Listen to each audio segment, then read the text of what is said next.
السلام علیکم ورحمۃ اللہ وبرکاتہ۔ بیماری کے بارے میں چند حدیث پیش کروں گی اور مصیبتوں کے بارے میں ایک مومن کا جو رویہ ہے وہ کھل کر سامنے آ سکے آپ کے کہ مختلف اوقات میں کیا کرنا چاہیے۔ اپنی بیماری ہو یا کسی کی بیماری، اس کی خبر سنتے ہی انسان پر ایک عجیب سی کیفیت طاری ہوتی، ایک بدمزگی سی ہوتی ہے، ایک دکھ، ایک غم، ایک خوف، ایک ہم، ایک پریشانی سے لاحق ہو جاتی کہ اب ہوگا کیا۔ مثلا میں جس وقت یہ پریپیئر کر رہی تھی، پڑھ رہی تھی، تو میرا بیٹا میرے پاس آیا، کہتے میرے پیٹ میں بہت درد ہو رہی، اور میں اتنی پرسکون تھی۔ میں نے اسے ایک دو سجیشنز دی، ایسا کر لو، ایسا کر لو، ایسا کر لو، اور اس کے بعد میں بالکل مطمئن تھی۔ دنیا میں جو بھی کچھ ہوتا رہے، آپ خود پرسکون رہنا سیکھیں، اور وہ صرف اور صرف قرآن و سنت کی تعلیم ہی سے ہو سکتا ہے۔ تو ہر بیماری اور ہر تکلیف کی کوئی وجہ ہوتی، اس سے ہمیں اپنی غلطیوں کو جاننے سمجھنے کا بھی موقع ملتا ہے، اور اللہ سبحانہ و تعالیٰ ہمیں اس کے ذریعے بہت کچھ سکھاتے ہیں اگر ہم عبرت کی نگاہ رکھیں اور واقعی ہم کچھ سبق سیکھنا چاہیں۔ پھر یہ کہ ہم مزید کئی چیزیں سیکھتے بھی ہیں۔ جب بیماری آتی ہے تو پھر آپ اس کے علاج کے لیے ڈاکٹرز کے پاس جاتے ہیں، آپ کی ملاقاتیں ایسے ایسے لوگوں سے ہوتی ہیں جو عام طور پر ممکن نہیں۔ مجھے اپنی بیماری کے دوران انتہائی پڑھے لکھے اور مختلف طرح کے لوگوں سے ملنے کا اتفاق ہوا۔ تو جب بھی میں کسی نئے ڈاکٹر کے پاس، بہت لرنڈ شخص کے پاس جاتی، تو میں سوچتی کہ کیا اس بیماری کے بغیر میں اس سے ملاقات کر سکتی تھی؟ نہیں کر سکتی تھی۔ اس سے سیکھ سکتی تھی جو اس نے مجھے 1-on-1 بیس پر بہت سی باتیں سکھائی، نہیں سیکھ سکتی تھی۔ تو اس میں بھی خیر ہے، تکلیفیں تو آتی جاتی رہتی، لیکن ہر چیز کا انسان اگر مثبت پہلو سامنے رکھے تو وہی لمحے انسان کے لیے خوشگوار بھی بن جاتے ہیں۔ مثلا آپ کے دانت میں تکلیف ہے اور آپ 1 گھنٹے بھر کے لیے ڈینٹسٹ کے کلینک میں سٹک ہو گئے ہیں، اور اس وقت جو مشینیں آپ کے اتنے دل کے قریب چلتی ہیں اور جو آپ سب کچھ دیکھتے ہیں، اس سے دل بھی دھڑکتا ہے، خوف بھی آتا ہے، اور موت کتنی شدت کے ساتھ اور اپنی بے بسی کتنی اچھی طرح انسان کو معلوم ہو جاتی۔ پھر اپنی غلطیاں ایک ایک کر کے یاد آتی ہیں کہ کیا کھانا چاہیے تھا، کیا نہیں کھانا چاہیے تھا، کیسے دانت صاف کرنے چاہیے تھے، کہاں ہم سے کوتاہی ہوئی۔ اور پھر یہ ہے کہ مرنے کے بعد اور آخرت میں، اور انسان وہاں ایسا غور و فکر کرتا ہے کہ جو آپ اپنی مصروف روزمرہ کی زندگی میں کر ہی نہیں سکتے، کسی صورت میں نہیں کر سکتے۔ اسی طرح جب آپ مختلف کلینکس پہ جاتے ہیں تو بعض اوقات آپ ورسٹ کیسز دیکھتے ہیں۔ گھر میں رہ کے تو آپ ہی بیمار بنے ہوئے، لیکن باہر جاتے ہیں آپ دیکھتے ہیں کہ ہم سے زیادہ کس کس تکلیف اور مصیبت میں ہیں لوگ، تو اپنی تکلیف کم لگتی ہے اور شکر ادا ہوتا ہے، یعنی پھر انسان تکلیف پر شکر ادا کرنا سیکھتا ہے۔ اسی طرح لامتناہی فوائد ہیں، اگر آپ ان فوائد پہ غور کرنا چاہیں اور آپ ان کو جاننا چاہیں، ان سب پر غور کا فائدہ یہ ہوگا کہ آپ کے اندر ایک عجیب اطمینان اور ایک شکر کی کیفیت پیدا ہوگی اور آپ پرسکون ہو جائیں گے۔ آپ نے دیکھا ہوگا ایک شخص فوت ہوتا ہے تو دوسرا اس کے فوت ہونے کی خبر سن کے ہارٹ اٹیک میں فوت ہو جاتا ہے، ایسی خبریں بھی آپ نے پڑھی ہوگی۔ تو چھوٹے چھوٹے غم اور تکلیفیں جو انسان پہ آتی رہتی ہیں، یہ انسان کو مضبوط بھی کرتی ہیں اور بڑی خبریں سننے کا ایک حوصلہ بھی پیدا کرتی ہیں۔ اور ایک نبأ عظیم بڑی خبر تو ہے ہی ہم سب کے سامنے، وہ تو مرے ہوئے کو بھی اٹھا کے کھڑا کر دے گی۔ وہ کون سی؟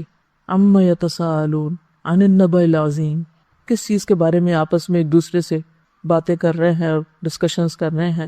اس بڑی خبر کے بارے میں۔ الذی ہم فیہ مختلفون، جس میں ان کی آراء مختلف ہیں، ان کے اپنے بھی ڈس ایگریمنٹس ہیں۔ ریالٹی کو جھٹلا کے یہ نہیں کہ یہ اتفاق کر گئے، کلا سیعلمون ثم کلا سیعلمون، ہرگز نہیں، عنقریب یہ جان لیں گے کہ حقیقت کیا تھی، پھر ہرگز نہیں، ضرور یہ جان لیں گے، انہیں چل جائے گا پتہ کہ اصل حقیقت کیا تھی۔ تو ہم سب بھی جتنا اس دن کو بلائیں، جتنا بھی ڈینائی کریں، لیکن بہت جلد ہم میں سے ہر ایک کو اس کی اصل حقیقت پتہ چل جائے گی۔ چھوٹی چھوٹی بیماریاں دراصل اس بڑی بیماری کی تیاری کا ایک حصہ بھی ہو سکتی۔ تو بہرحال بیماری انسان کے گناہوں کو بھی دور کرتی ہے، اللہ کی رضا کا بھی سبب بنتی ہے، کیونکہ منافق کو نہیں پتا ہوتا بیماری کیوں آئی اور کیوں چلی گئی، لیکن مومن جو ہے اس کے لیے بیماری میں بہت سارے سبق ہوتے ہیں۔ اور پھر اگر کسی کی بیماری کی خبر آپ سنتے ہیں، کسی عزیز پیارے کی، تو پھر آپ کے دل میں اگر ایک تڑپ اٹھتی کہ میں اس کے لیے کچھ کر سکوں، اس کی عادت کا آپ کے دل میں جذبہ آتا ہے، اس عادت پر کتنا زیادہ اجر ہے۔ اس کے بارے میں ایک حدیث آپ کے سامنے رکھوں گی۔ ابو اشعث کہتے ہیں کہ وہ دوپہر کے وقت مسجد دمشق کی جانب روانہ ہوئے۔ جامع دمشق بہت مشہور مسجد ہے، یعنی شام سیریا میں دمشق کے اندر ہی بہت بڑی، یعنی سینٹرل ماسک، اور یہ اس وقت سے ہے۔ راستے میں حضرت شداد بن اوس رضی اللہ عنہ سے ملاقات ہو گئی، صحابی ہیں، تو وہ دور صحابہ میں وہ مسجد آباد ہو چکی تھی۔ ان کے ساتھ سنابحی بھی تھے، نام ہے۔ میں نے پوچھا کہ اللہ تعالیٰ آپ پر رحم فرمائے، کہاں کا ارادہ ہے، کہاں جا رہے ہیں؟ انہوں نے فرمایا کہ یہاں ایک بھائی بیمار ہے، اس کی عیادت کے لیے جا رہے ہیں۔ چنانچہ میں بھی ان کے ساتھ چل پڑا۔ اچھا آپ جا رہے ہیں تو میں بھی ثواب کو مانوں۔ جب وہ دونوں اس کے پاس پہنچے تو اس سے پوچھا کہ کیا حال ہے؟ اس نے بتایا کہ میں نے اچھے حال میں صبح کی ہے۔ قال اصبحت بنعمت، ہیں بیمار لیکن کیا کہہ رہے ہیں؟ اصبحت بنعمت، اچھے حال میں صبح کی ہے۔ حضرت شداد نے فرمایا خوش ہو جاؤ، ابشر، کہ تمہارے گناہوں کا کفارہ ہو چکا اور گناہ معاف ہو چکے، کیونکہ میں نے نبی صلی اللہ علیہ وسلم کو یہ فرماتے ہوئے سنا ہے کہ اللہ تعالیٰ فرماتا ہے جب میں اپنے بندوں میں سے کسی مومن بندے کو آزماتا ہوں، یعنی اس کا امتحان لیتا ہوں، اور وہ اس آزمائش پر بھی میری تعریف کرتا ہے، اس تکلیف کے آنے پر بھی میری تعریف کرتا ہے، یہ اہم پارٹ ہے، تو جب وہ اپنے بستر سے اٹھتا ہے وہ اپنے گناہوں سے اس دن کی طرح پاک صاف ہوتا ہے جس دن اسے اس کی ماں نے جنم دیا تھا۔ اور اللہ تعالیٰ فرماتا ہے وَيَقُولُ الرَّبُّ عَزَّ وَجَلَّ أَنَا قَيَّدتُ عَبْدِي، میں نے اپنے بندے کو قید کیا۔ آپ سٹک ہو جاتے ہیں نا، قید ہو جاتے ہیں، کچھ کر نہیں پاتے، اٹھ نہیں سکتے، میں نے اپنے بندے کو قید کیا۔ وَابْتَلَيْتُهُ، اور میں نے اس کی آزمائش کی، اس کا امتحان لیا، اور اس نے کیا کیا؟ اس پر بھی شکر ادا کیا۔ یہ لکھا ہوا نہیں لیکن محذوف ہے، اس انڈرسٹوڈ ہے، تو اس کے لیے اب تم اجر کیا لکھو؟ وَأَجْرُ لَهُ كَمَا كُنْتُمْ تُجْرُونَ لَهُ وَهُوَ صَحِيحٌ، لہٰذا تم اس کے لیے ان تمام کاموں کا اجر و ثواب لکھو جو وہ تندرستی کی حالت میں کرتا تھا۔ آپ کے تہجد چھوٹ گئے، آپ کی تلاوت چھوٹ گئی، آپ کی خدمت خلق چھوٹ گئی جو آپ صبح صبح گھر والوں کی کرتے ہیں اٹھ کے، آپ کے بعض اوقات ایسی غنودگی ہوتی ہے آپ کے اذکار چھوٹ جاتے ہیں، اور آپ کو سب سے زیادہ تکلیف کس پہ ہو رہی ہوتی ہے بیمار ہونے کے بعد؟ میں اتنا محروم ہوں، یہ سارے لوگ اتنی اتنی نیکیاں کریں، خصوصاً اگر رمضان میں ہو جائیں یا حج پہ ہو جائیں، پھر تو اور بھی برداشت نہیں ہوتا کہ یا اللہ یہ کیا ہو گیا۔ تو اس وقت اللہ سبحانہ و تعالیٰ مہربانی کرتے ہیں جب عام بندے ساتھ چھوڑ دیتے ہیں۔ شرط ایک ہے، اور وہ کیا ہے؟ اس وقت بھی پازیٹیو رہو، اس وقت بھی اچھا ہی سوچو، اس وقت بھی اللہ کی تعریف کرو کہ یہ کسی مقصد کے بغیر نہیں آئی اور میرے گناہ دھل جائیں گے اور میرے لیے اس میں بھی فائدہ ہے، اجر و ثواب مل گیا بنا کیے بھی، اور بیماری کا اپنا ایک جو کفارہ ہوتا ہے یعنی گناہوں کی معافی وہ بھی ساتھ ہو گیا، دگنا اجر آپ نے کما لیا، یہ دوہری کمائی کر لی بیمار ہو کر۔ اور جبکہ ہم کیا سوچ رہے ہوتے ہیں کہ ہم لوزر ہیں، ہم تو کھو گئے، سب کچھ چھٹ گیا ہم سے، تو اس وقت بھی پریشان نہ ہو اور اللہ سے اچھی امید رکھیں، اچھا گمان رکھیں، تو اجر ہی اجر ہے، فائدہ ہی فائدہ ہے۔ اور یہ لفظ کتنا خوبصورت ہے کہ قیدت عبدی، بالکل آپ ایسا لگ رہا ہے نا قید ہو گئے، سب حرم جا رہے ہیں، آپ نہیں جا سکتے، سب کھڑے ہو کے عبادت کر رہے ہیں، آپ کھڑے نہیں ہو پا رہے، سب روزہ رکھے ہوئے ہیں، آپ روزہ نہیں رکھ پا رہے، لیکن اللہ کے اجر لکھا جا رہا ہے۔ جب آپ گورنمنٹ جاب کرتے ہیں تو آپ کو سال میں کچھ سک لیوز ملتی اور وہ ود پے ہوتی، اسی طرح میٹرنٹی لیو بھی ود پے ہوتی، پھر کچھ ہاف پے پہ ہوتی، کچھ عرصے کے بعد وہ وداؤٹ پے ہو جاتی، اور کچھ عرصے کے بعد آپ کو جاب چھوڑنی پڑ جاتی۔ اللہ کے یہاں ایسا نہیں ہوتا، بیماری پر آپ کو ود پے لیو ملتی ہے، نماز اور کچھ نیکیوں سے جو آپ روٹین میں کر رہے ہوتے ہیں۔ ایک اور جگہ پر آتا کہ بخار جہنم کے جوش سے ہے اور یہ مومن کا آگ سے حصہ ہے، وَإِن مِّنكُمْ إِلَّا وَارِدُهَا۔ پھر اسی طرح ایک اور حدیث میں آتا ہے بخار جو تھا نبی صلی اللہ علیہ وسلم کی خدمت میں آیا اور عرض کیا مجھے اپنے لوگوں کے پیچھے بھیجیے، تو آپ نے انصار کے پاس بھیج دیا، ان کے ہاں 6 دن رہا، 6 دن رات، اور ان پر بخار بہت سخت واقع ہوا، بہت زیادہ بخار آیا ان کو، بخار ان کے گھروں میں گھس گیا، تو انہوں نے آپ سے شکایت کی۔ اس پر رسول اللہ صلی اللہ علیہ وسلم نے ان کے ایک ایک گھر اور ایک ایک کمرے میں جانا شروع کر دیا اور ان کے لیے عافیت کی دعا فرمائی۔ آپ صلی اللہ علیہ وسلم جب لوٹ رہے تھے تو ایک عورت آپ کے پیچھے آئی، اس نے عرض کیا قسم اس ذات کی جس نے آپ کو حق کے ساتھ مبعوث کیا ہے، میں انصار میں سے ہوں، میرے والد بھی انصار میں سے ہیں، جیسے آپ نے انصار کے لیے دعا کی ہے میرے لیے بھی کیجیے۔ آپ نے فرمایا کیا چاہتی؟ اگر چاہو تو میں تمہارے لیے دعا کروں کہ تم بخار سے محفوظ رہو، چاہو تو برداشت کر لو اور تمہیں جنت ملے گی۔ اس نے کہا میں صبر کروں گی اور جنت کو خطرے میں نہ ڈالوں گی۔ تو کچھ لوگ ایسے ہوتے ہیں کہ جو بیماری کو بہت صبر کے ساتھ اور اجر کی نیت سے برداشت کر جاتا۔ اس کے مطلب نہیں کہ انسان بیماری میں دعا نہ مانگے یا کسی کو دعا کے لیے نہ کہہ سکتا ہے، لیکن یہ یاد رکھے کہ اگر جتنا عرصہ اس کے لیے بیماری ہے یا بیماری میں مبتلا ہے وہ اس کے لیے اجر کا ذریعہ بن رہی ہے۔ نبی صلی اللہ علیہ وسلم نے فرمایا خوش ہو جاؤ، مومن کے مرض کو اللہ تعالیٰ کفارہ اور اپنی رضا کا سبب بنا دیتے ہیں، اور فاجر، نافرمان، گناہگار اس کا مرض ایسا ہے جیسے اونٹ کہ اس کے مالک نے اسے باندھ دیا اور اس کے بعد چھوڑ دیا، اسے نہیں خبر کیوں باندھا اور اسے نہیں پتا کیوں چھوڑا، بخار کیوں آیا اور کیوں گیا۔ وہ حدیث بھی یاد رکھیے کہ رسول اللہ صلی اللہ علیہ وسلم ام صائب کے ہاں تشریف لائے۔ آپ نے فرمایا اے ام صائب تجھے کیا ہوا، تم کانپ رہی ہو، جیسے ملیریا ہوتا ہے نا۔ اس نے عرض کیا بخار ہے، اللہ اس میں برکت نہ کرے۔ آپ نے فرمایا بخار کو برا نہ کہو، کیونکہ بخار بنی آدم کے گناہوں کو اس طرح دور کرتا ہے جس طرح بھٹی لوہے کے میل کچیل کو دور کر دیتی ہے۔ عبداللہ کہتے ہیں کہ میں رسول اللہ صلی اللہ علیہ وسلم کی خدمت میں حاضر ہوا، آپ اس وقت تیز بخار میں تھے۔ میں نے عرض کیا یا رسول اللہ آپ کو تیز بخار ہے؟ فرمایا ہاں، مجھے تم میں سے 2 آدمیوں کے برابر بخار ہے۔ آپ کی بیماری عام لوگوں کے مقابلے میں دگنی ہوتی تھی کیونکہ آپ کے لیے اجر بھی زیادہ تھا۔ میں نے عرض کیا کہ اس سبب سے آپ کو دوہرا اجر ملے گا؟ فرمایا یہی بات ہے، جس مسلمان کو کانٹا چبھنے کی یا اس سے زیادہ کوئی تکلیف پہنچتی ہے، اللہ تعالیٰ اس کے ذریعے اس کے گناہوں کو اس طرح دور کر دیتا ہے جس طرح درختوں سے پتے خزاں کے موسم میں۔ بخار مانگنا نہیں ہے، لیکن آ جائے تو پریشان نہیں ہونا، گھبرانا نہیں، برا بلا نہیں کہنا۔ اور آپ کو پتہ ہے کہ اس میں کئی بیماریوں سے شفا بھی ہے۔ جب بخار ہوتا ہے نا تو دراصل ہمارے اندر کے گندے مادے جو ہوتے ہیں وہ جل رہے ہوتے ہیں، وہ ایک کلینزنگ کا عمل ہوتا ہے، اور عام طور پر یکایک شدید قسم کی ڈوز دے کر اس کو ٹھنڈا کر دیا جاتا ہے۔ جو گال بلیڈر میں وہ سٹونز بنتے ہیں، ایک حکیم صاحب نے مجھے بتایا تھا کہ وہ جب بخار کے ذریعے کچھ مادے اکٹھے ہو رہے ہوتے ہیں کچھ آرگنز میں، جب ایک دم آپ ٹھنڈا کرتے ہیں تو وہی مادے سٹون بن جاتے ہیں اور پھر وہ مزید بیماریوں کا سبب بنتے ہیں۔ ایک اور حدیث ہے، حضرت ابو سعید خدری رضی اللہ عنہ سے مروی ہے کہ ایک آدمی نے نبی صلی اللہ علیہ وسلم سے پوچھا کہ ہمیں جو بیماریاں لگتی ہیں یہ بتائیے کہ ان پر ہمارے لیے کیا ہے۔ نبی صلی اللہ علیہ وسلم نے فرمایا یہ بیماریاں گناہوں کا کفارہ بن جاتی ہیں۔ ہم سب گناہ کرتے ہیں، جانے انجانے، بعض چیزوں کا تو ہمیں پتہ ہی نہیں کہ ہم غلط بھی کر رہے ہیں کیونکہ علم ہی نہیں ہوتا کہ یہ غلط ہے۔ کچھ عرصے بعد پتہ چلتا ہے تو توبہ استغفار شروع کرتے ہیں۔ ایک ایسی جہالت ہے، پتہ ہی نہیں تھا کہ یہ نہ کرنے والا کام ہے۔ بہرحال حضرت ابی بن کعب رضی اللہ عنہ نے عرض کیا اگرچہ بیماری چھوٹی ہی ہو، چھوٹی سی بیماری ہے کوئی، تب بھی؟ نبی صلی اللہ علیہ وسلم نے فرمایا ہاں، اگرچہ ایک کانٹا ہی چبھ جائے یا اس سے بھی کم۔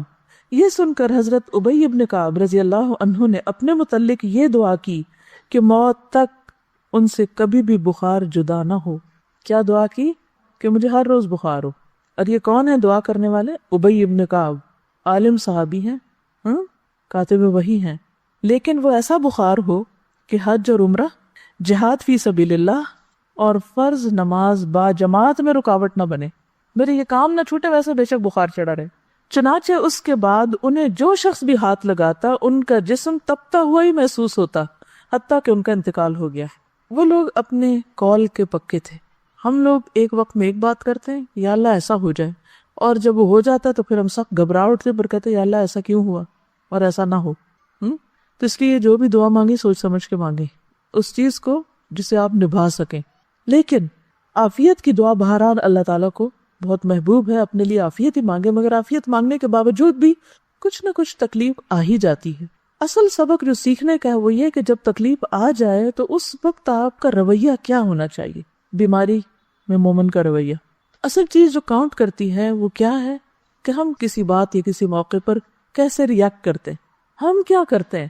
لِيَبْلُوَكُمْ أَيُّكُمْ أَحْسَنُ عَمَلًا، اور یہ احسن عمل صرف نماز کا کچھ نہیں دیکھا جا رہا، وہ تو اپنی جگہ ہے۔ یہ احسن عمل، ہر عمل میں احسن، ہر عمل میں اچھا رویہ۔ آپ دیکھیے کہ اگر اس بات پر انسان پورا اتر جائے تو جنت بھی ہے اس کے لیے، لیکن دنیا میں بھی کتنا سکون ہو جائے۔ ہمیں عموماً تکلیف کس چیز سے ہوتی ہے؟ لوگوں کے کن رویوں سے ہوتی ہے تکلیف؟ جب وہ چھوٹی چھوٹی بات پر آپے سے باہر ہو جاتے ہیں، کوئی بات مرضی کے خلاف ہو گئی تو اتنا نیگیٹو وے میں ریاکٹ کیا، موڈ آف کر لیا، کئی دن تک بولنا چھوڑ دیا، سیدھے منہ بات نہ کی۔ اسی سے تو دل تنگ ہوتے ہیں نا، کہیں بھی اکٹھے رہنا مشکل ہو جاتا ہے لوگوں کا۔ تو مومن کا دل غمگین ہوتا ہے لیکن اس کا چہرہ مسکراتا ہوتا ہے۔ مرضی کے خلاف بھی بات ہو جائے تو کوشش کر کے مسکرائیں، ورنہ کیا ہے کہ شکوہ ہے کس سے؟ اللہ تعالیٰ سے کہ کیوں ہمیں آزمائش میں ڈالا، کیونکہ کوئی تکلیف نہیں آتی مگر اللہ کے اذن سے آتی۔ اس وقت ایک ایسے کردار کا مظاہرہ کریں کہ جو واقعی اللہ کا پسندیدہ کردار ہو، اور اس وقت بھی ڈائریکٹ آپ کا کنیکشن اپنے رب کے ساتھ ہو کہ میرے اللہ تو جانتا ہے نا کہ میں کس تکلیف سے گزر رہی ہوں، چاہے وہ جسمانی ہو یا روحانی ہو یا جذباتی ہو یا کچھ بھی ہو۔ بندوں کو سنانے کا فائدہ نہیں، وہ سمجھ ہی نہیں پاتے کہ مسئلہ کیا ہے۔ آپ ایڈوائس لے سکتے ہیں کسی سے، لیکن آپ لے کے دیکھیں مایوسی ہوں گی، کچھ بہت فائدہ نہیں ہوگا. تو بہتر کیا ہے، پرو ایکٹیو اپروچ اختیار کریں. مثلاً روٹین میں جیسے اب قرآن مجید آپ پڑھ رہے ہیں، اس کے ساتھ ایک تعلق ہے، آپ نے دیکھا ہوگا ہر روز جواب آتا ہے کہ نہیں، جیسے جیسے حالات گزرے ہوتے ہیں ویسے ویسی آیات آ رہی ہوتی ہیں. یہ پرو ایکٹیو اپروچ ہے، مسائل سے نبٹنے کی ہے، ہدی للمتقین ہے، ہدایت ہے، گائیڈنس ہے آپ کے لیے. آپ کو روز کے مسئلوں کا حل پیش ہو رہا ہے. کوئی تک ہی نہیں بنتی کہ انسان پھر قرآن کو چھوڑ کے بیٹھ جائے. روٹین میں آپ اس کو پکڑے رکھیں. نبی صلی اللہ علیہ وسلم نے اپنے پیچھے کیا چھوڑا تھا جس کو پکڑ کے رکھنا ہے. ہم سب کے لیے بھی یہی کتاب ہے، اس کا ساتھ نہ چھوٹے. شفا ہی شفا ہے، مسائل کا حل ہی حل ہے. ایسا اعتدال آپ کی زندگی میں آئے گا، ایسی خوبصورتی آئے گی، ایسا حسن آئے گا کہ دنیا بھی پرسکون ہو جائے. کیونکہ غم اور پریشانی کا تعلق آپ کی اپنی ذات سے ہوتا ہے، وہ آپ کے اپنے اندر کا مسئلہ ہوتا ہے، باہر کا کم اندر کا زیادہ. اور دین ہمارا اسی اندر کے مسئلے، اسی بل کو نکالنے کی کوشش کرتا ہے، اور یہیں سے نکلتا ہے، کوئی نہیں نکال سکتا. اللہ سے بڑھ کے ہمیں کون سمجھتا ہے، ہماری نفسیات کون جانتا ہے. تو اللہ تعالیٰ اپنی کتاب میں ہمیں ہر چیز کے بارے میں بتاتے ہیں. پھر اس کے بعد سنت ہے، نبی صلی اللہ علیہ وسلم کی احادیث ہیں، اس سے بہت کچھ سیکھنے کو ملتا ہے.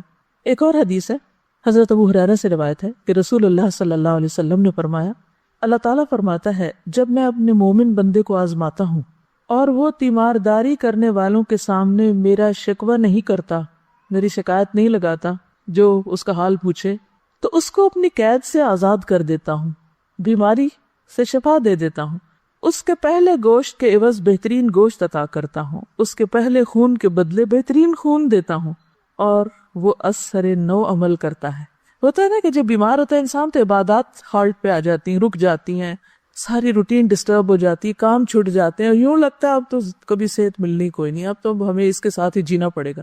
لہذا نہ تو دوا کرتے ہیں، نہ ہی کوئی اور اپنا خیال کرتے ہیں، بس پھر ہر وقت ایک بسورا ہوا چہرہ اور ایک مریل شکل اور مریل چال کے ساتھ سب کو بیزار کرتے ہیں. اللہ پہ توکل کہاں گیا؟ تو یہ تو کبھی سوچے نا کہ ہم نے کبھی ریٹائر ہونا ہے. بیڈ پہ بھی پڑ گئے تو بھی کیا کرنا ہے؟ اگر دماغ کام کر رہا ہے نا، زبان کام کر رہی ہے، کان کام کر رہے ہیں، آنکھ کام کر رہی ہے، صرف اتنا حصہ کام کر رہا ہے، تب کے لیے بھی سوچ لے. اللہ نہ کرے کہ کبھی ایسا ہو، لیکن کئی دفعہ ہو بھی جاتا ہے نا کچھ لوگوں کے ساتھ. تو بس زبان سے اللہ کا ذکر، نگاہوں سے غور و فکر، اور کانوں سے اچھی باتیں سننا، قرآن سنیں، اچھے لیکچر سنیں، کچھ بھی کریں. ہم سب یہ بھی کر سکتے ہیں کہ اپنی وصیت لکھ کے رکھ دیں، اپنے بچوں کو بتا دیں کہ خدا نخواستہ اگر مجھ پر کوئی ایسا وقت آئے تو میرے ساتھ کیا کیا جائے، کیا نہ کیا جائے. کیونکہ خدا نخواستہ زبان بند ہو جائے تو انسان کہہ بھی نہیں سکتا. ہاپکنس ویل چیئر پہ، آنکھوں کے اشاروں سے میں نے سنا ہے کہ وہ کیسی کیسی تھیریز اس نے ایجاد کی ہیں. السلام علیکم. تھوڑے سے پہلے میں نے دیکھا تھا انٹرنیٹ پہ کہ وہ جو احمد دیدات جو اسکالر تھے بہت بڑے، جن سے موٹیویٹ ہو کے ڈاکٹر ذاکر نائک جیسے ماشاءاللہ بڑے اسکالر پیدا ہوئے، تو ان کا آخری وقت جب تھا تو وہ پیرالسس کے اٹیک میں تھے، اور ان کے صرف یہ جو فیس کا حصے ہیں، آنکھیں، یہ صرف موو ہو سکتی تھی، باقی جسم کا کوئی حصہ نہیں ہو سکتا تھا.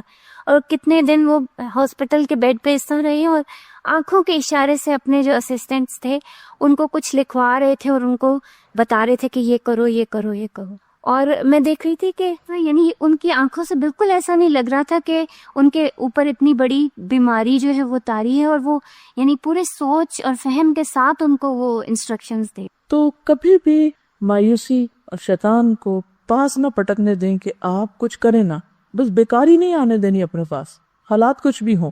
دیکھیں اگر انسان نیت کر لیتا تو اللہ پورا کرا دیتا ہے نا. کچھ سچویشنز کو آپ اوائڈ نہیں کر سکتے، آپ کی زندگی کے ساتھ بند گئی ہیں، آپ کی تقدیر کا حصہ ہے. تو پھر بھی دیکھا یہ جائے گا کہ آپ نے ان حالات میں رہ کے کیا کیا. ٹھیک ہے، تو بہرحال بیماری کا شکوہ نہیں کرنا، واویلا نہیں کرنا، دوسروں کو بیزار نہیں کرنا، اس کو اپنے اوپر طاری نہیں کر لینا. تو انشاءاللہ آپ دیکھیں گے ایک تو اس کی انٹینسٹی کم ہوگی، دوسرے یہ کہ آپ کے آس پاس کے لوگ آپ کے پاس رہنا چاہیں گے، بھاگیں گے نہیں آپ سے.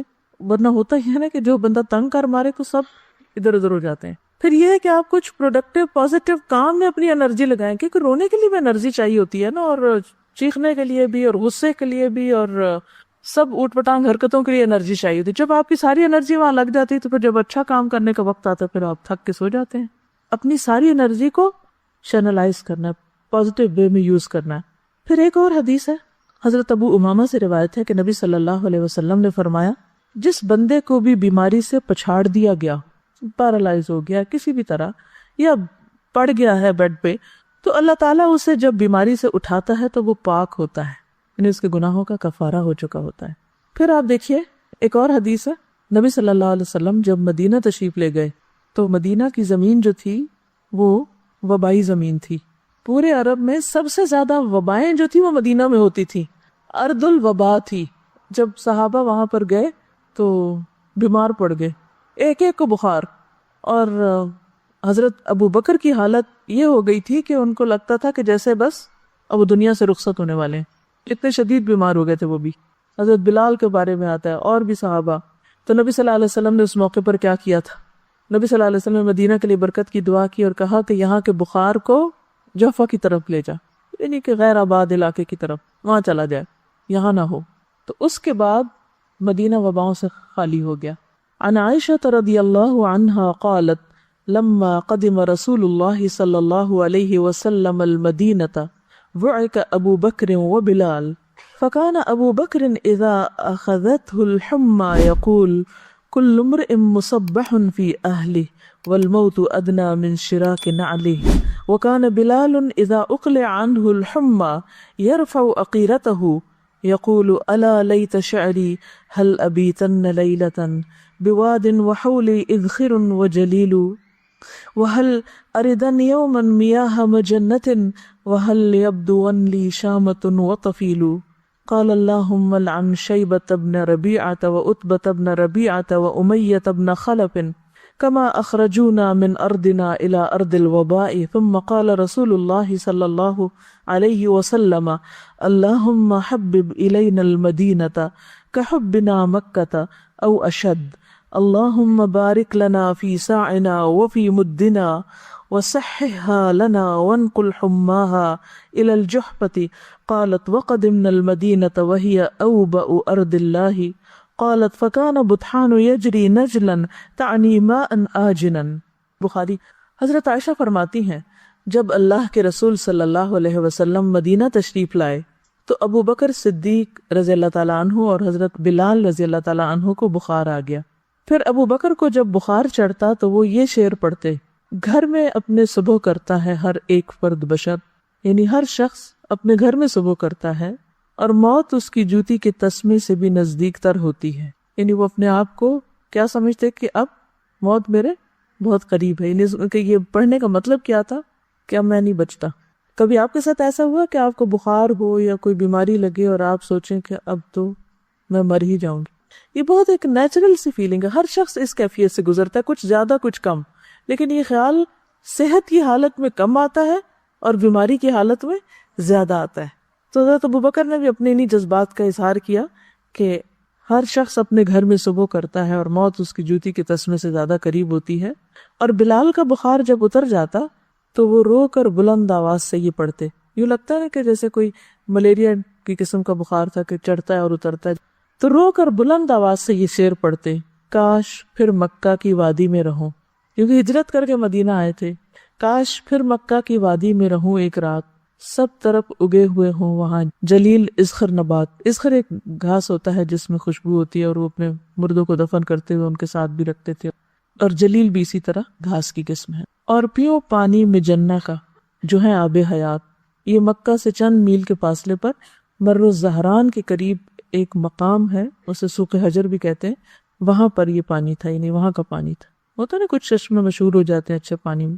کاش پھر دیکھوں میں شامہ اور طفیل، یہ مکہ سے 30 میل کے فاصلے پہ 2 پہاڑ ہیں، تو ان کا ذکر، وہاں پہاڑوں کے بھی نام ہوتے ہیں، جیسے کسی پہاڑ کا نام لیجیے، جبل ابو قبیس، اور جبل کعبہ، جبل احد، جبل عیر، جبل نور جس میں غار حرا ہے۔ تو بہرحال یہ 30 میل دور پہاڑوں کے نام ان کو معلوم ہے اور ان کو یاد کر کے رو رہے ہیں۔ مکہ تو مکہ ہے۔ اچھا، یہ جو جبل احد ہے یہ مدینہ کے ایک طرف ہے، اور اس کے بالکل اپوزٹ سائڈ پر جہاں سے وہ شروع ہوتی ہے نا، اس کی ذوالحلیفہ کے پاس، اگر کبھی آپ جائیں وہاں احرام پہنتے ہیں دوبارہ عمرہ کرنے کے لیے، تو اس کے قریب ہے۔ اب جہنم کے پہاڑوں میں سے بہت عجیب سا پہاڑ ہے، دیکھ کے ایک وحشت ہوتی ہے۔ کالے رنگ کا پہاڑ ہے، جبل احد لال رنگ کا ہے، جیسے لال اینٹوں کا رنگ ہوتا ہے نا، اسی قسم کا، اور عیر اس کے اپوزٹ۔ تو اس کو میں دیکھتی اور آنکھیں بند کرتی، دیکھتی اور آنکھیں بند کرتی، اور میں کہتی کہ یا اللہ تو محفوظ رکھنا اور یہ نہ ہمیں دکھانا، کیونکہ تپتی دھوپ کے اندر وہ کالے رنگ کا پہاڑ، اور پہاڑ کی بھی یوں چوٹی نہیں ہے، اوپر سے ایسے اسٹریٹ سا ہے، عجیب سا لگتا ہے دیکھ کے۔ تو یہ جہنم کے اندر ہوگا، اصل میں اللہ تعالیٰ نے دنیا میں انسان کو کچھ ایسی چیزیں دکھائی ہیں کہ جس سے وہ اپنے ان گھروں کو بھی یاد کر لے. ہوتا ہے نا کہ ہم جنت تو نہیں دیکھ سکتے, جہنم تو نہیں دیکھ سکتے, لیکن جب یہ کہا جاتا ہے کہ یہ ٹکڑا جنت کے ٹکڑوں میں سے ہے, یا پہاڑ جنت کے پہاڑوں میں سے ہے, یا یہ دریا جو ہیں وہاں سے جاری ہوئے ہیں, اور یہ جہنم کی وادی میں سے ہے, تو پھر وہ ایک عجیب طرح کی فیلنگ آتی ہے جو خالی سنتے رہنے سے نہیں آتی, دیکھنے سے ایک اور بات بنتی. تو بہرحال حضرت بلال جو تھے وہ یہ شعر پڑھا کرتے تھے اور کہا کہ اے میرے اللہ, شیبہ بن ربیعہ اور عتبہ بن ربیعہ اور امیہ بن خلف, ان مردودوں پر لعنت کر جنہوں نے ہمارے ملک سے ہمیں نکال کر وبا کے ملک میں دھکیل دیا. مدینہ کیا تھا؟ وبا کا ملک. رسول اللہ صلی اللہ علیہ وسلم نے یہ سن کر فرمایا, یا اللہ مدینہ بھی ہم کو مکہ کی طرح یا اس سے بھی زیادہ محبوب بنا دے, یعنی ہمیں مدینہ سے بھی محبت دے دے یا مکہ سے بھی زیادہ دے دے. یا اللہ ہمارے سا اور مد میں برکت دے دے, پیمانے ہیں, اور مدینہ کی ہوا صحت بخش کر دے. یہ جملہ غور کیجئے, مدینہ کی ہوا صحت بخش کر دے, اور وہاں کا بخار جوہفہ میں لے جائے. جوہفہ بھی میقات پر ہے. حضرت عائشہ فرماتی ہیں ہم جب مدینہ میں تھے تو سارے ملکوں سے زیادہ وبا وہاں تھی. پھر فرمایا کہ مدینہ میں بطحان ایک نالا تھا, اس میں بہت ہی تھوڑا بدمزہ اور بدبودار پانی بہتا رہتا تھا, لیکن جب اللہ کے رسول صلی اللہ علیہ وسلم نے وہاں کے لیے دعا کی تو بہت سی نعمتیں وہاں پر اللہ تعالیٰ نے عطا کیا. اور یہاں آپ نے جو دعا کی نا بہت دلچسپ ہے کہ مدینہ کی ہوا صحت بخش کر دے. مدینہ کی, ہم کہتے ہیں نا ایئر میں کچھ ہے, ایسے بولتے ہیں نا عام طور پہ, جیسے مکہ جاتے ہیں نا تو ایک دم فلو ہونے لگتا ہے یا کچھ, تو ہم کہتے ہیں یہ ایئر میں ہے, بس آپ کو چمٹنا اس میں کہیں بھی جا کے پکڑ لینا ہے. اسی طرح آپ نے بھی دیکھا ہوگا کہ جب کوئی شخص ایک خاص علاقے میں رہ کر بیماری ہوتا چلا جائے تو عموماً کیا کہتے ہیں, جگہ تبدیل کریں. تو پھر جو ہی جگہ تبدیل کرتا بیماری چلی جاتی ہے. آپ نے بھی شاید اس کا پرسنلی ایکسپیرینس کیا ہو, ایک جگہ پہ رہ کے آپ کو مثلا کسی کو کوئی خارش لگ جاتی ہے, کسی کو کوئی اور, کسی کو نیند نہیں آتی, کسی خاص علاقے میں الرجیز ہوتی ہیں, تو وہ اس الرجی کے موسم میں وہ پولر ہوا میں ہی ہوتا ہے نا, پھر وہاں سے وہ چلے جاتے ہیں تو وہ ٹھیک ہو جاتے ہیں. دوسری جگہ وہی لوگ ہوتے ہیں بالکل ٹھیک ہوتے ہیں, کچھ بھی نہیں ہوتا ان کو. تو ہوا بھی اللہ کے حکم پہ معمور ہے, اس کو حکم ملتا ہے, اور یہ ساری چیزیں ان دیکھیں معلوم نہیں کیا کچھ ہمارے آس پاس کر رہی ہوتی. تو اس حدیث سے ایک تو دعا کی فضیلت بھی پتہ چلتی ہے کہ انسان کو دعا مانگنی چاہیے. اب ایک وبا آ گئی ہے کسی ملک میں تو ہم ٹھیک ہے ویکسینیشن بھی کریں اور بھی بہت سی احتیاطی تدابیر کریں, لیکن اس کے ساتھ ساتھ دعا کریں کہ اللہ تعالیٰ یہاں کے موسم کو اچھا کر دے. سردیوں میں جب عموماً فلو اور کھانسی اور خشک کھانسی, تو ہم کیا کہتے ہیں سب کیا ہے, بارش نہیں ہوئی نا, تو یہ سب بیماریاں ہیں. تو بچپن میں سمجھ نہیں آتی کہ بارش سے بیماری کا کیا تعلق ہے. تو بڑے بزرگ یہی کہہ رہے ہوتے ہیں نا, اس دفعہ بارش نہیں ہوئی تو یہ اور یہ مسئلے ہو گئے, بہت زیادہ چیز پھیل گئی ہے. تو بارش بھی پاک کرتی ہے موسم کو. کس کو صاف کرتی ہے زیادہ؟ ہوائی کو صاف کرتی ہے, جس کو ہم اپنے پانی سے نہیں صاف کر سکتے. دوسری حدیث ہے, یہ بھی بخاری کی ہے. عبداللہ بن عباس سے روایت ہے کہ عمر بن خطاب عوام کے حالات سے باخبر ہونے کے لیے شام کی طرف روانہ ہوئے. کون سی جگہ ہے شام؟ اس میں فلسطین, شام, اردن, یہ سب کچھ شامل تھا. ٹھیک ہے, شام صرف موجودہ شام نہیں. جب بھی شام کا لفظ آئے نا تاریخ کی کتابوں میں, تو ساتھ ہی یہ بات یاد رکھیں کہ شام سے مراد فلسطین, اردن, موجودہ شام, یہ سب علاقے اس میں آتے ہیں. وہ خود کہاں رہتے تھے حضرت عمر؟ مدینہ. تو وہاں سے ٹریول کر کے شام جا رہے تھے. کیوں جا رہے تھے؟ لوگوں کو ملنے کے لیے, لوگوں کے حالات جاننے کے لیے. ٹھیک, یعنی سرکاری دورے پر تھے. جب سرغ میں پہنچے, ایک شہر کا نام ہے, تو لشکر کے سردار ابو عبیدہ بن جراح اور ان کے ساتھیوں سے ملاقات ہوئی. وہ وہاں پر تعینات تھے. تو انہوں نے خبر دی کہ شام کے ملک میں وبا شروع ہو گئی ہے, طاعون پھیل گیا تھا. ابن عباس کہتے ہیں کہ عمر رضی اللہ تعالیٰ عنہ نے یہ سن کر مجھ سے کہا, اگلے مہاجرین کو بلا لو. تو میں نے انہیں بلایا. عمر نے ان سے مشورہ کیا اور ان سے بیان کیا کہ وہاں طاعون شروع ہو گیا. اگلے مہاجرین سے مراد کون ہے؟ سابقین, یعنی کہ جو درجے میں بلند ہیں یا ہر جگہ جن سے مشورہ کیا کرتے تھے, جو اسلام میں سبقت لے گئے تھے. تو انہوں نے اس سے اختلاف کیا حضرت عمر کی رائے سے. کوئی کہنے لگا ہم ایک ارادے سے نکلے ہیں, اب طاعون سے ڈر کے واپس چلے جائیں, یہ ہمیں مناسب معلوم نہیں ہوتا. کسی نے کہا آپ کے ساتھ وہ بڑے بڑے صحابہ ہیں جو باقی رہ گئے ہیں اور ان کی زندگی قیمتی ہے, ہم مناسب نہیں سمجھتے کہ آپ انہیں لے کے وبا کے ملک میں چلے جائیں, وہ بھی سارے ختم ہو جائیں گے. یعنی چند سینئر صحابہ ہیں. عمر نے کہا اچھا اب تم جاؤ, میں نے تمہاری رائے سن لی. پھر انصار کو بلایا. حضرت عمر نے ان سے مشورہ کیا. انہوں نے بھی مہاجرین کی طرح اختلاف کیا. کوئی کہنے لگا آگے بڑھو, کسی نے کہا لوٹ چلو. یعنی لوگوں کا اوپینین مختلف تھا، کوئی کہتا تھا نہیں جائیں گے، کوئی کہتا تھا نہیں واپس. اچھا ایک بات تھی کہ صحابہ بہت سچے لوگ تھے، جو ان کے دل میں ہوتا تھا وہ ان کی زبان پہ، جو ان کی رائے ہوتی تھی وہ بے لاگ ہوتی تھی کہ یہ ٹھیک ہے یا نہیں ہے. پھر کہا یہاں قریش کے کچھ بوڑھے لوگ ہوں گے تو ان کو بلا لو، یعنی ان مہاجرین میں سے جنہوں نے مکہ فتح ہونے سے پہلے یا فتح مکہ پر ہجرت کی تھی. میں نے انہیں بلایا، انہوں نے ایک زبان ہو کر یہی رائے دی کہ آپ کا واپس جانا ہی مناسب ہے، واپس جائیں، اور وبائی ملک میں لوگوں کو لے جا کر پڑاؤ ڈالنا مناسب نہیں. یہ سنتے ہی حضرت عمر نے کیمپ میں منادی کرا دی کہ میں صبح کو اونٹ پہ سوار ہو کر مدینہ کی طرف لوٹوں گا. صبح ایسے ہی ہوا، عمر ساتھیوں کے ساتھ مدینہ کی طرف لوٹ چلے. ابو عبیدہ بن جراح کہنے لگے کیا اللہ کی تقدیر سے بھاگتے ہو عمر، واپس جا رہے ہو؟ عمر نے کہا اگر یہ کلمہ کوئی اور کہتا تو میں اسے سزا دیتا. ابو عبیدہ بن جراح جو تھے بہت سینئر صحابہ میں سے تھے، امین الامہ کہلاتے ہیں، تو ان کی بات کو انہوں نے سنا اور صبر حوصلے سے سنا. جواب میں کہا ہم اللہ کی تقدیر سے بھاگتے ہیں، مگر کدھر بھاگتے ہیں؟ اسی تقدیر کی طرف. ابو عبیدہ یہ تو بتاؤ اگر تمہارے پاس اونٹ ہو اور تم ایک نالے پر پہنچو جس کے دونوں کناروں میں ایک کنارہ تو سرسبز ہو اور دوسرا سوکھا خشک، اور تم سرسبز کنارے میں اونٹ چراؤ تو یہ اللہ کی تقدیر سے ہوگا، اور اگر خشک کنارے میں چراؤ تب بھی اللہ کی تقدیر سے ہوگا. بہرحال تقدیر سے تو نہیں نکل سکتے. ابن عباس نے کہا اس کے بعد ایسا ہوا کہ عبد الرحمن بن عوف آئے، وہ ان مشوروں میں شریک نہیں تھے، کام کاج کے لیے کہیں گئے ہوئے تھے. انہوں نے یہ سب باتیں سن کر کہا میرے پاس تو اس مسئلے میں دلیل موجود ہے، تم لوگ آپس کی باتیں کر رہے ہو، میرے پاس ٹیکسٹ ہے، نص ہے. میں نے رسول اللہ صلی اللہ علیہ وسلم سے سنا. اس کی عربی بتا دیتی ہوں. اذا سمعتم به بأرض فلا تقدموا عليه واذا وقع بأرض وانتم بها فلا تخرجوا فرارا منه قال فحمد الله عمر ثم انصرف. مطلب کیا ہے کہ حضور صلی اللہ علیہ وسلم نے کیا فرمایا، وہ دلیل کیا تھی؟ آپ فرماتے تھے جب تم سنو کسی ملک میں وبا پھیلی ہوئی ہے تو وہاں نہ جاؤ، اور اگر اس ملک میں پھیلے جہاں تم ہو تو وہاں سے بھاگ کے مت جاؤ. یہ سن کر عمر اللہ کا شکر بجا لائے کہ ان کی رائے حدیث کے مطابق تھی، اور وہ مدینہ کو شر صدر کے ساتھ واپس لوٹ گئے. اس سے کیا باتیں پتہ چلتی کہ جہاں وبا پھیلی بھی ہو وہاں نہیں جانا چاہیے، اور اگر وہاں رہتے ہیں آپ تو وہاں سے بھاگ کر کہیں اور نہیں جانا چاہیے. وہ کیوں؟ وائرس دوسری جگہ منتقل ہو جائے گا. تو اس سے کیا پتہ چلتا ہے کہ ایسے مواقع پر احتیاطی تدابیر کرنا دین کے عین مطابق ہے، خلاف نہیں ہے. ٹھیک ہے، اپنے آپ کو ہلاکت کی جگہ سے بچانا، نقصان سے بچانا، اپنی جان کا دفاع کرنا، اپنے جسم بدن صحت کا دفاع کرنا، یہ بھی دین کا حصہ ہے. اس میں مجھے جو بہت زیادہ بات فیسینیٹ کی حضرت عمر کی شخصیت کے اوپر ہے کہ نکلے ہیں، مسئلہ پیش آیا ہے، خود سے ہی نہیں فیصلہ کر لیا. کیا کیا؟ سب سے اکٹھا نہیں کیا، ایک سے کیا، دوسرے سے کیا، کیونکہ اگر بہت بڑا گروپ اور مشورہ دینے والا تو وہ پھر صرف بحث مباحثہ شروع ہو جاتا ہے. تو انہوں نے مہاجرین سے الگ کیا اور انصار سے الگ کیا، پھر ان میں سے بھی جو سلیکٹڈ لوگ تھے ان سے پھر الگ کیا، پھر اس سب کے بعد جو سن کے ان کی رائے بنی اس پر عمل کیا، اور پھر عبد الرحمن بن عوف نے جب حدیث سنائی تو اس پر شکر ادا کیا. ایک اور بات پتہ چلتی ہے کہ صحابہ جو تھے اللہ کے رسول صلی اللہ علیہ وسلم کی بات آنے کے بعد کوئی اختلاف نہیں کرتے تھے.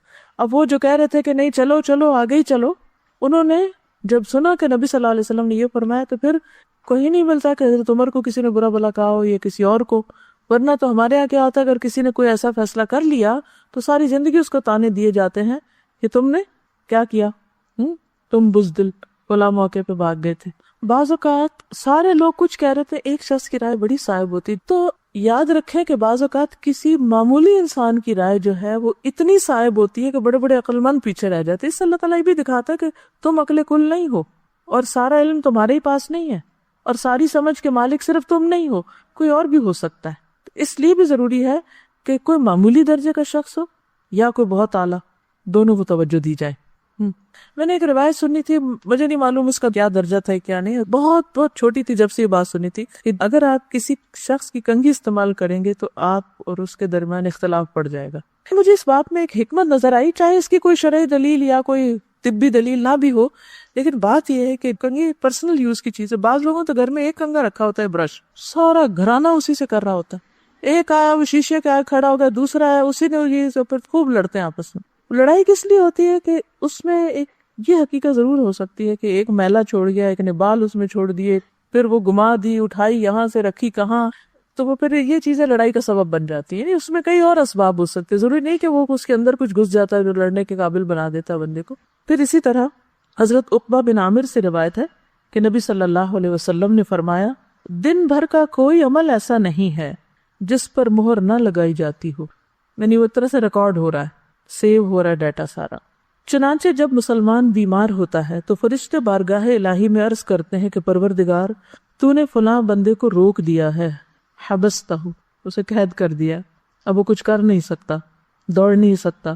اللہ تعالیٰ فرماتا ہے کہ اس کے تندرست ہونے تک جیسے اعمال وہ کرتا ہے ان کی مہر لگاتے جاؤ، یا یہ کہ وہ فوت ہو جائے، یعنی روٹین میں جو وہ کرتا تھا بیمار ہو گیا تب بھی وہ مہر لگاتے جاؤ ان ایریاز میں۔ آپ کی ڈیلی ڈائری جو ہے اس پہ اسٹیمپ لگتی جاتی ہے۔ شرط کس بات کی ہے کہ آپ ایک روٹین میں ریگولر کچھ نہ کچھ کرتے رہیں، تاکہ فرشتوں کو بھی پتا ہو کہ کون سے تھے وہ کام جو آپ نہیں کر پا رہے اب۔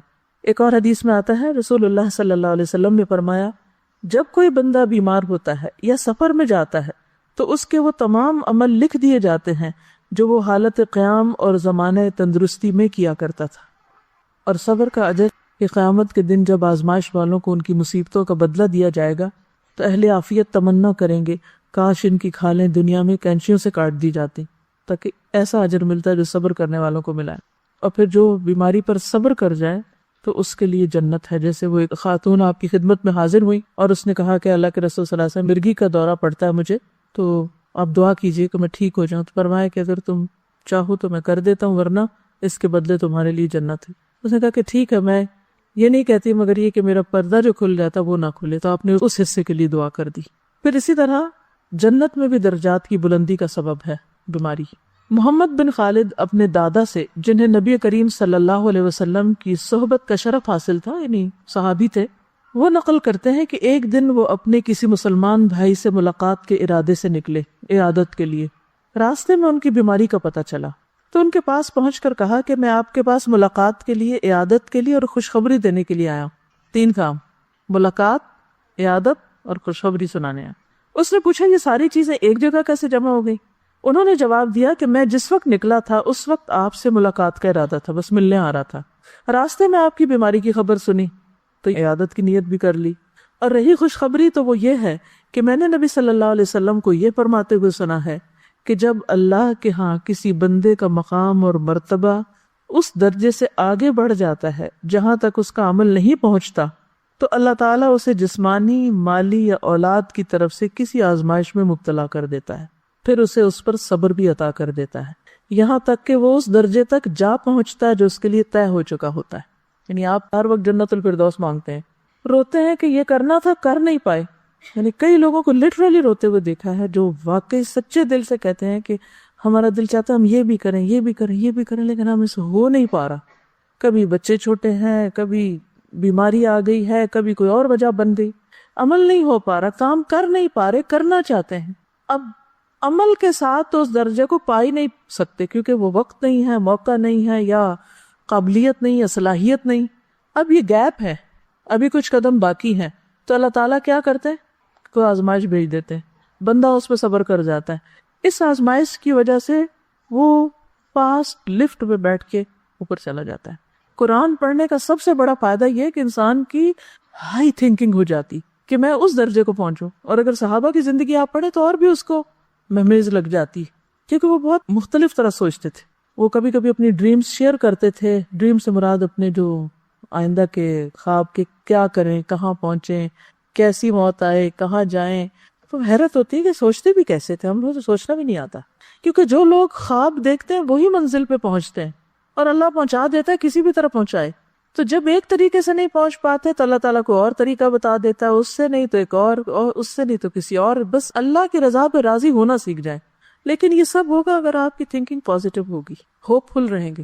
جب مایوسی آنے لگے، کہیں میرے لیے ناممکن، اللہ کے لیے سب ممکن، وہ کر سکتا وہ کرے گا، تو اس لیے بس مانگتے رہا کریں، سوچتے رہا کریں، آگے بڑھتے رہا کریں۔ آپ سمجھے کہ اللہ تعالیٰ نے کام کے ذریعے نہیں، بیماری کے ذریعے مجھے اوپر لے کے جانا ہے اگر میں نے صبر کیا۔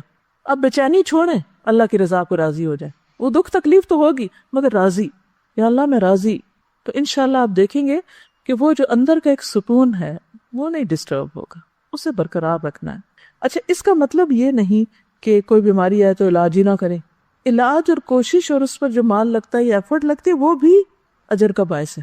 کیونکہ اللہ نے کوئی بیماری نہیں اتاری جس کے لیے شفا نہ اتاری ہو.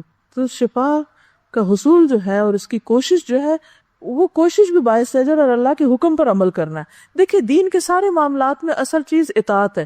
کیوں نہیں ہے کہ اچھا ابھی تو کہا گیا تھا کہ اگر کوئی بیمار ہوگا تو اتنا اجر ہے, تبھی کہا جا رہا ہے دوائی لے لو, تو میں کیوں دوائی لوں؟ نہیں, یہ بھی اللہ ہی کا حکم ہے. وہ صبر بھی اللہ کا حکم تھا, وہ شکر بھی اس کا حکم تھا, یہ دوا کھانا بھی اللہ کا حکم ہے. ٹھیک ہے نا.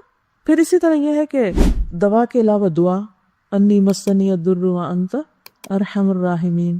ابراہیم علیہ السلام نے کہا تھا وَإِذَا مَرِضْتُ فَهُوَ يَشْفِينِ, اور اپنی زبان میں دعا.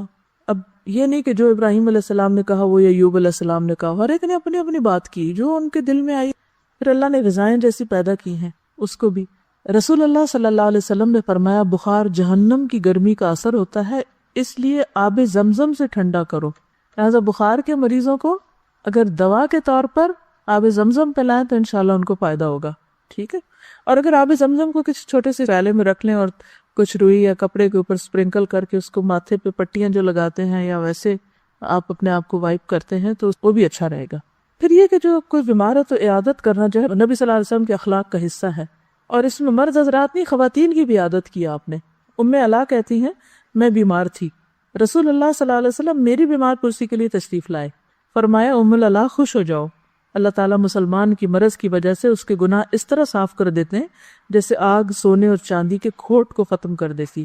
اچھا ایک اور بڑی دلچسپ بات جو مجھے بھی ریسنٹلی پتہ چلی وہ یہ کہ مریض کو کھانے پینے میں مجبور نہ کرو. اکثر ایسا ہوتا ہے نا کہ ادھر ذرا سی بیماری ادھر بھوک بند, پھر ہم اتنا فورس کرتے ہیں, کہتے ہیں کہ ہے یہ مر جائے گا بھوک سے. حالانکہ ہوتا یہ کہ جسم کو کام کرنا ہوتا ہے اور اسٹمک ساری انرجی لے جاتا ہے فوڈ ڈائجسٹ کرنے میں, تو اس لیے اگر اس میں کچھ نہیں جا رہا تو بھی اللہ کی ایک حکمت ہے.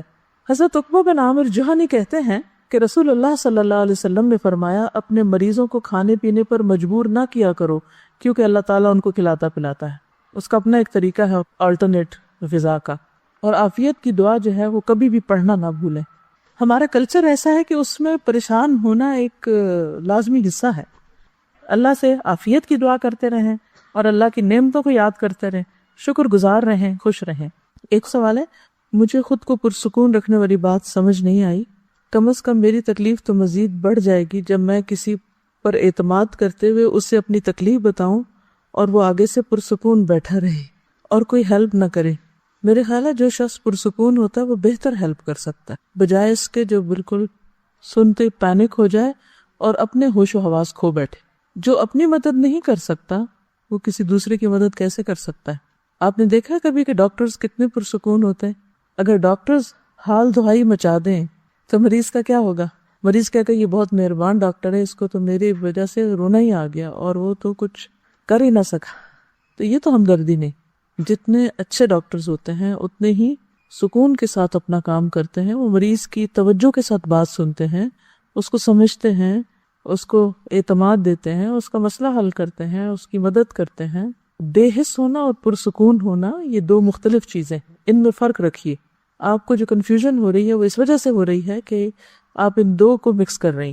بے حسی کیا ہے کہ کسی بات کا اثر ہی نہ ہونا, اور پرسکون رہنا کیا ہے کہ اثر تو ہونا مگر اس کو اپنے اندر اس طرح کنٹرول کر لینا کہ جس کا اننیسیسری فس نہ کریٹ کیا جائے اور دوسروں کو پریشان نہ کیا جائے. احادیث کے آخر میں ریفرنس بھی بتا دیا کریں.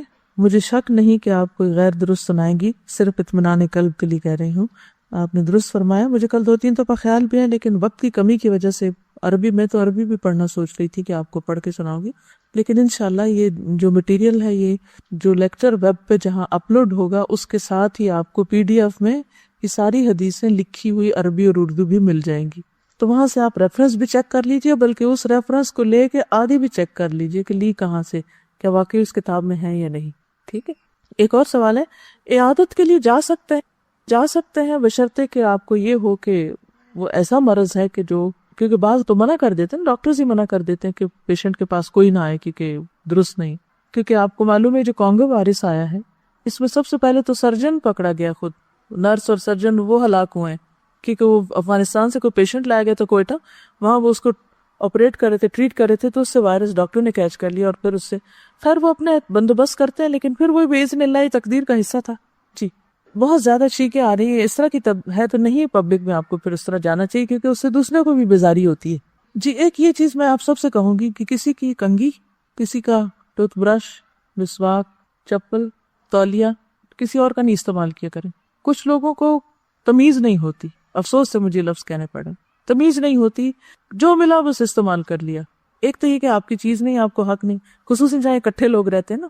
دوسرے کہ او میں نے سمجھا یہ میرا ہے، یہ رنگ ملتا جلتا تھا. ان چیزوں میں احتیاط برتے، بہن بھائی ہوں، گھر کے لوگ ہوں، افراد ہوں.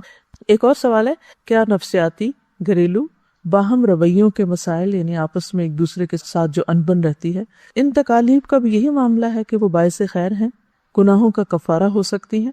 کیونکہ نفسیات دان تو کہتے ہیں کہ یہ مسائل آپ کے اپنے پیدا کردہ ہیں اور عقل مندی، اچھے رویے سے حل کیے جاتے ہیں.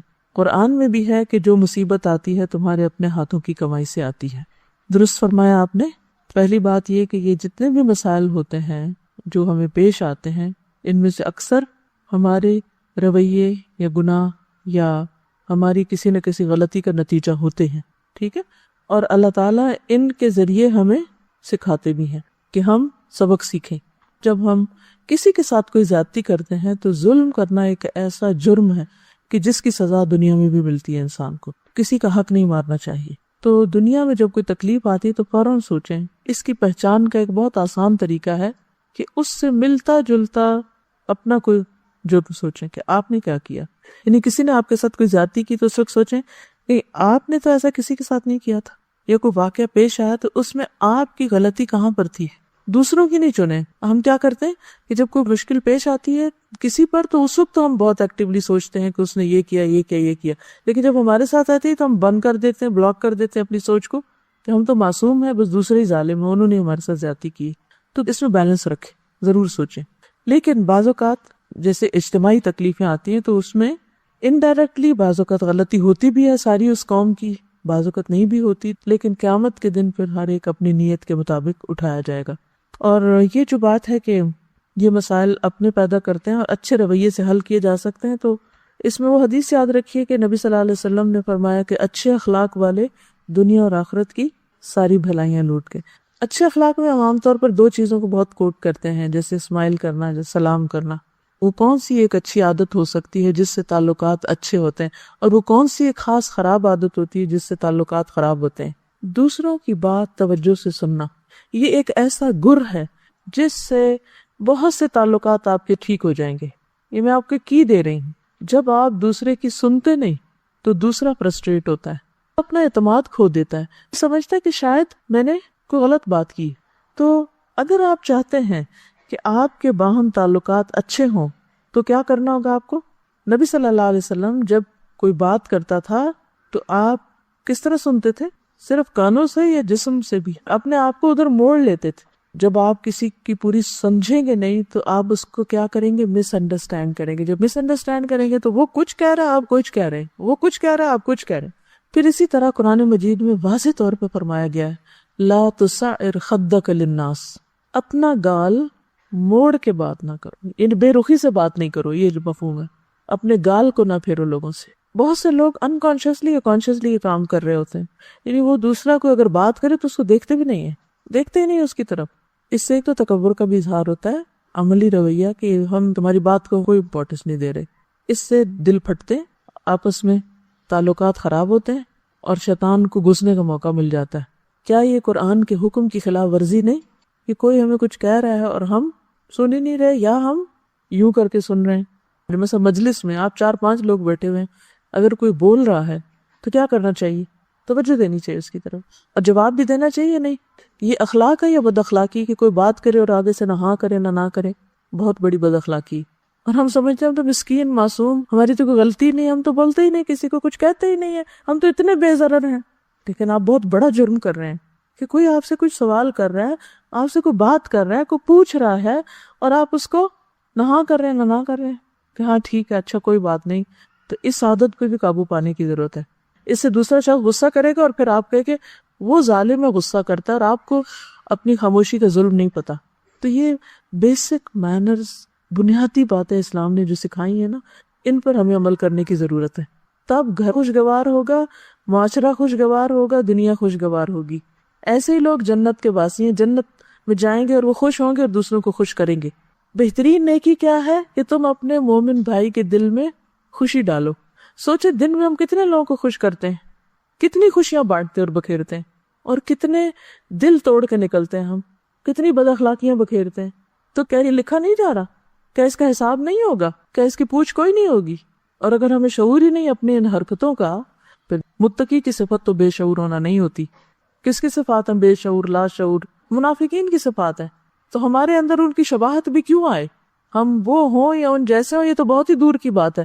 کس کو کاپی کرنا چاہیں گے آپ, متقی کو یا منافق کو؟ متقی کو. تو پھر ان جیسی اخلاق اپنائیں, ٹھیک ہے نا.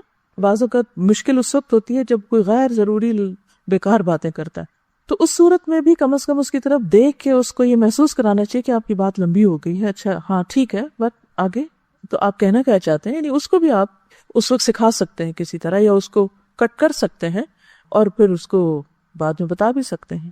لیکن اصل میں مسئلہ پتہ کہاں ہوتا ہے؟ جب آپ سنتے نہیں, پوری طرح سمجھتے نہیں. اچھا کچھ لوگ ہوتے ہیں ایک بات ایک دفعہ کہتے ہیں, پھر تھوڑی دیر بعد وہی کہتے ہیں. ان کو بھی کیوں اس طرح کرنا پڑتا ہے؟ ہم نے چونکہ اپنے ذہن میں پہلے سے بٹھا لیا نا کہ انہوں نے لمبی بات کرنی, لہٰذا ہم شروع سے ہی ان کی طرف توجہ نہیں کرتے. ہونا کیا چاہیے کہ آپ تھوڑی دیر ضرور ان کی توجہ سے بات سنیں. جب انہیں یہ یقین ہو جائے گا نا کہ میری سن لی گئی ہے, تو شاید وہ بھی اپنی گفتگو کم کر لیں. یہ ایک نفسیاتی مرض ہے, اس کے لیے الگ طرح سے ٹیکل کیا جائے گا. میں یہاں ایک عام روزمرہ کی روٹین کی نارمل سچویشن کی بات کر رہی ہوں. اچھا فلڈ ریلیف کے بارے میں بات کرنی تھی کہ کس طرح جانور مر رہے ہیں اور کس طرح انسانوں کے لیے مشکل ہو رہی ہے. جو انہوں نے لکھا میں جلدی سے پڑھ کے سنا دیتی ہوں. سندھ کے کچھ علاقے بالکل آئی لینڈ کی شکل اختیار کر گئے. فصلیں گنا, کپاس, چاول, سبزیوں کی فصلیں برباد ہو کر رہ گئی. یعنی جیسے ایک ویک کے بعد وہ کپاس پک کرنے والے تھے اور وہ کپاس ڈوبی پڑی ہے.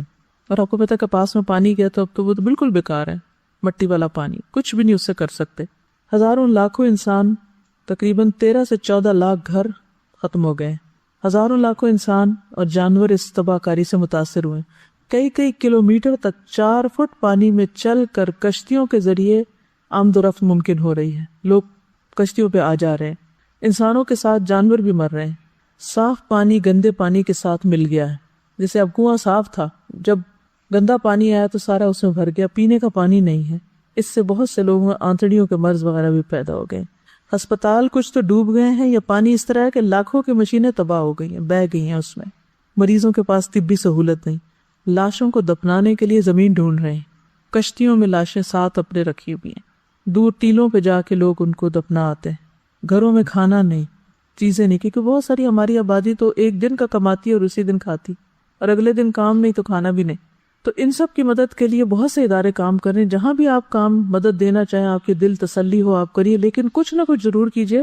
الہدا کی جو کراچی کی ٹیم ہے وہ وہاں سے خشک کھانا, کمبل, دوائیاں اور ترپال, پانی کے فلٹر, مچھر مار دوائیاں اور زندگی کی بنیادی سہولتیں جو ہیں, ضروریات جو ہیں, وہ بذریعہ ہیلی کاپٹر یا کشتیوں کے یا پیدل پہنچانے کا انتظام کر رہی ہیں.